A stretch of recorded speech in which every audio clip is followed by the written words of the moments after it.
What's going on YouTube?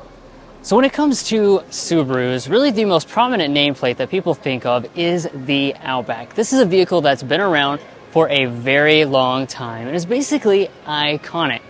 However, we're with the brand new version and they are making a more radical change than perhaps any other time in its entire lifespan with a much more SUV-like shape.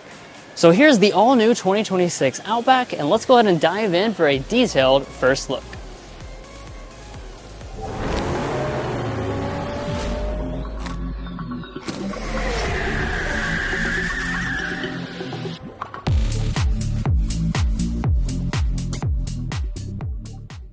Alright, so let's get started here with the exterior design. Now, like I was saying, this is really taking on a much more of an SUV-like look versus the previous more wagon-like appearance that the Outback has always had. And one of the ways you'll see that is because up here in the front we have a much more upright fascia. This kind of just goes straight up through here.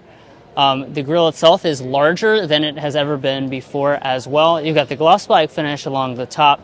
This part here is going to be finished in the matte. And then down here on the lower part, you're going to have a lot of matte black plastic for the rugged lower fascia, as well as cladding that kind of intersects up here on the grille. Now, as far as the lighting is concerned, we have a two-piece lighting arrangement. At the top, we have our LED daytime running light.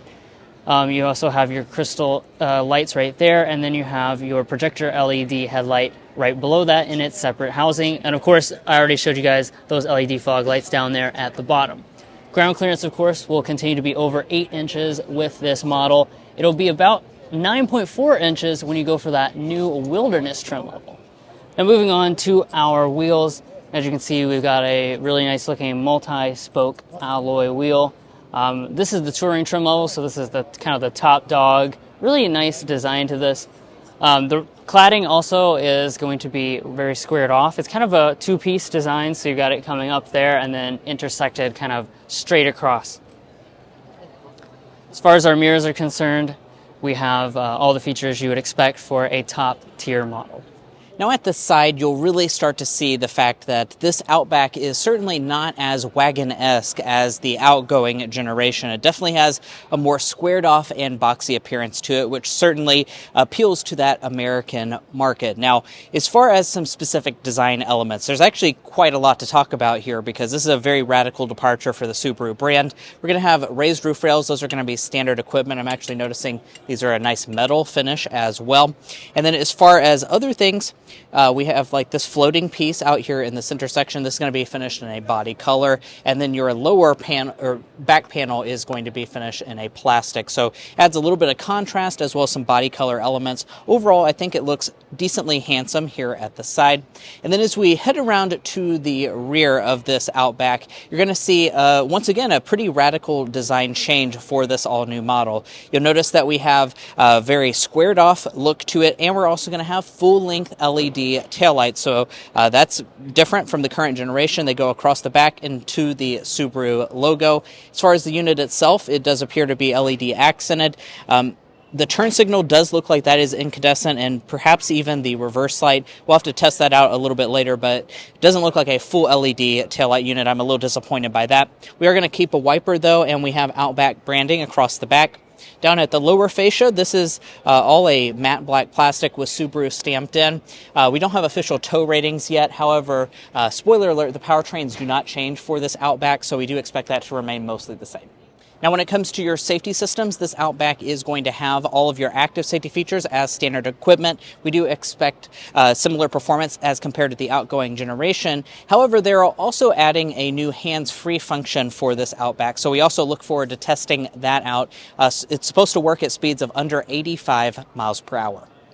But guys, there is perhaps an even more radical change on the inside. But first, if you're new here, we're brothers and we've been reviewing cars since we were 12 and 16. We started young, and since then we've reviewed over 2,000 cars at every price point. And if you want to know about all the latest and greatest rides, then make sure to subscribe to be a part of our Car Confections family. Let's learn a lot and have some fun with all the newest cars. Alrighty, now let's go ahead and move on to the interior here. Like I was talking about, this is the touring trim, which means this is the version that includes the most luxury. Of course, you have the smart entry system on board, and when you open up the door, you're going to notice we have the beautiful brown interior. In typical Subaru fashion, expect that the brown interior will probably be exclusive to just the touring trim level, one of the ways that you kind of distinguish the added level of luxury. Now, as far as the seats are concerned, you have a nice looking design on board. This is a real leather seat, nice stitching details throughout, and the thigh extension here is extendable, really feels nice and soft and supple. As you can see, we have 12 ways of power adjustment, including 4-way lumbar, and we have memory seats built in right through there. But let's go ahead and get inside so we can get into all the specific details. Now that I'm fully inside the interior, let's see if this new Outback Touring is the most luxurious Outback ever.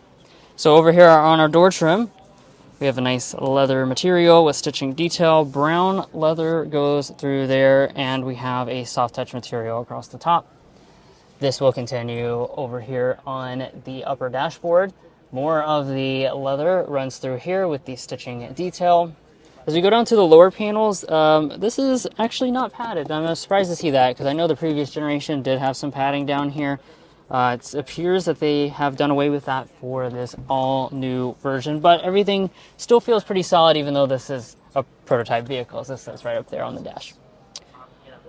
Now, we're indoors here, so I can't fire up the engine, but you can already kind of see two of the biggest things that are new about this interior, and that's just the tech upgrades. So we've got a new digital gauge cluster and a new infotainment system. This digital cluster is standard on all models, it's 12.3 inches. It's going to give you some reconfigurability on board, and that's a good improvement for the Outback that previously was locked into just the analog gauges.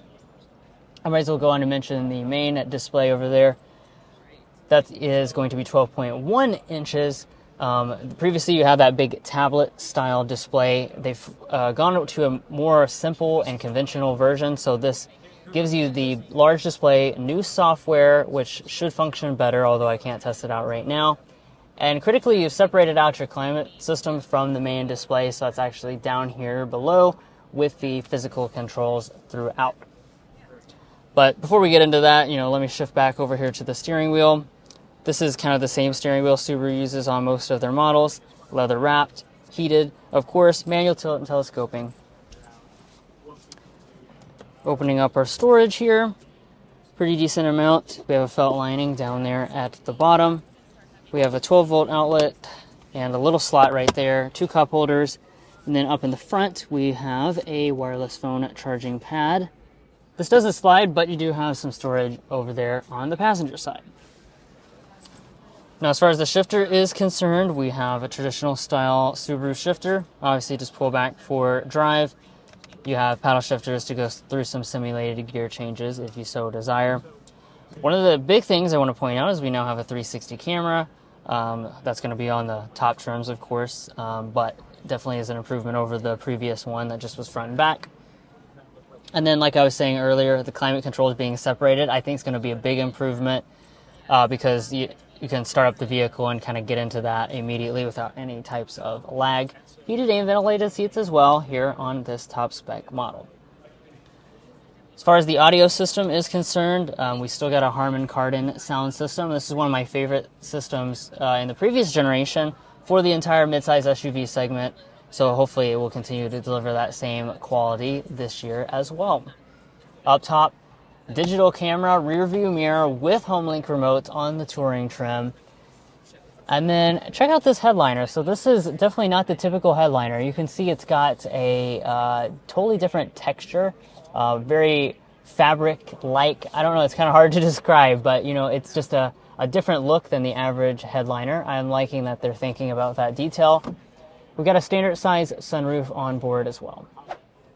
Now let's go ahead and check out the second row of seats with the Outback. Now, I've always loved the Outback's rear seat, and that will continue for this all-new generation. Of course, this has a little bit of a larger footprint than before, so I am noticing with that boxier shape, I have more headroom here in the second row of seats. I also expect maybe even more leg room because it looks a little bit longer than the previous generation, although we cannot, officially confirm those figures just yet. I have reviewed a lot of Outbacks, so generally I think there's more space here in this all-new one. Now, I'm 5'9" for reference. The seat is slid actually most of the way back in its tracks. We still have tons of knee room. We look forward to getting our official, knee measures and cargo length and width figures later on, and then my feet can slide up underneath of the seat. Now, speaking of the seats themselves, they are very comfortable, and then if I use the strap here, I can release the seat. If I fold down the center armrest, I do have 2 cup holders inside, and these seats are a very nice premium leather, at least here in the touring trim level. Here in the center section, we have vents. We also have a USB-A and a USB-C port. Heated back seats as well for the touring, so that's certainly nice. Not everything in the segment includes that. And then over on the door trim, you are going to have very similar materials to the front, so soft touch on the upper part, leatherette through the center section, and we even have quite a bit of door storage with a unique material lining it. Let's go ahead and open up the tailgate. Of course, we do have a power tailgate on this model, and let's go ahead and talk about the overall cargo figures. Now, I'm going to go ahead and try and remove this so you can actually see what's going on back here in terms of the cargo space.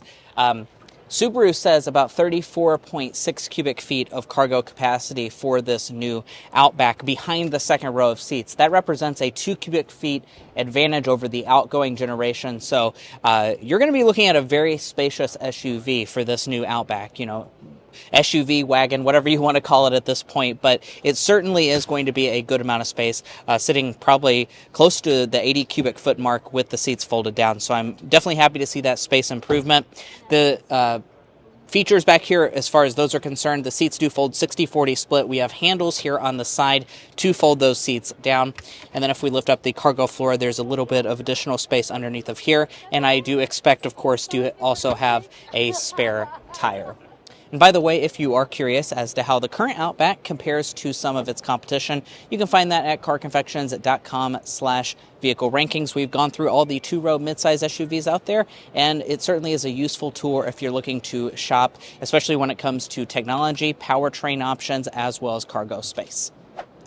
Now, you're probably wondering what powers the next generation Outback. Well, that's actually the least radical thing about it, because you do have carryover powertrains from the previous generation. That means a 2.5-liter Boxer 4-cylinder engine will be standard, 180 horsepower on that one, and you still have the availability of an XT, so that's turbocharged version of the 2.4-liter Boxer 4-cylinder that has 260 horsepower. So no hybrid at this point. Of course, Subaru has been adding that to some of the other models in their lineup, such as the Forester and the Crosstrek. We would expect that the Outback will eventually get that, but as of now, we can't tell you anything about it getting it, so it's just going to launch with those 2 engines. CVT is the transmission, and as far as your fuel economy, we would expect that to fall just right in line with what the current generation is offering. Now let's end this video by talking about pricing and availability. First off, let's talk about availability if you're looking to buy one of these 26 Outbacks. Now, Subaru says that this vehicle will be available in late 2025. So I'm expecting November, December of this year, you will be able to pick up one of these Outbacks at your local dealership. As far as pricing is concerned, they have not yet released any of those figures yet. However, we expect a slight price increase over the current model, so I expect around $30,000 as a starting point, going all the way up to about $45,000. We actually may see more of a price increase because this is such a radical change, so it could be a little bit more expensive than that as well, but definitely expect a price increase for this new model. Now, if you're looking to buy a Subaru Outback or any new vehicle, we'd encourage you to go to carconfections.com/newcarquotes. Now, the reason you do that is because we have a tool on our website that will connect you with local car dealers in your area to get you the best price. It's also going to give you access to invoice pricing information, which is a great tool for dealership negotiation. You can once more find that in our video description, and we also have a pinned comment at the top of this video. But guys, that's where we're leaving off. Hopefully you enjoyed this first look review of the all-new 2026 Subaru Outback Touring. If you did, we'd really appreciate it if you hit that subscribe button down below. By subscribing, you're going to be a part of our Car Confections family, and we have a lot of fun on this channel, and I promise you won't want to miss out. We certainly also will be covering this Outback plenty times more on the channel with more details than this review, so definitely stay tuned for that. If you're already a fan and subscriber, thank you so much for your continued support. And we'll catch you next time as we sample more of the latest automotive delicacies.